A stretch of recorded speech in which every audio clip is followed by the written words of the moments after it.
সাহাবী হযরত নু'মান ইবনে সাবিত রাদিয়াল্লাহু তাআলা আনহু আল্লাহ রাসূল সাল্লাল্লাহু আলাইহি ওয়াসাল্লামের অনেক প্রিয় একজন সাহাবী ছিলেন। রাসূল করিম সাল্লাল্লাহু আলাইহি ওয়াসাল্লাম একবার স্বপ্নের ভিতরে জান্নাত ভ্রমণ করছেন।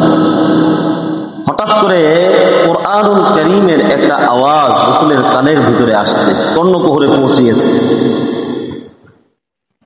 রাসূল সাল্লাল্লাহু আলাইহি ওয়াসাল্লাম সাথী জিবরাইল আমিন আলাইহিস সালামকে জিজ্ঞেস করলেন, এটা কার আওয়াজ?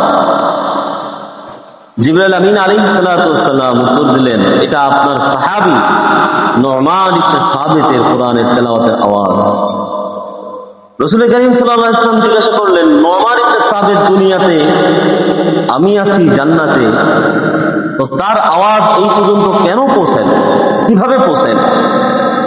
তো জিবরাইল আমিন আলাইহিস সালাম যে বর্ণনাটা দিয়েছিলেন সেই বর্ণনাটা এরকম বলেছিলেন যে নু'মান তার মা বাবার এত পরিমাণ খেদমত করেছে যে আল্লাহ পাক নু'মান ইবনে সাবিতের উপরে খুশি হয়ে ফেরেশতাদেরকে আদেশ করেছেন, যখনই নু'মান কোরআনুল কারীমের তেলাওয়াত করবে তার কোরআনুল কারীমের তেলাওয়াতটা যেন জান্নাতে পৌঁছাই দেওয়া হয়, জান্নাতের সমস্ত মাখলুকরা যেন তার তেলাওয়াত যেন শুনবে। সুবহানাল্লাহ।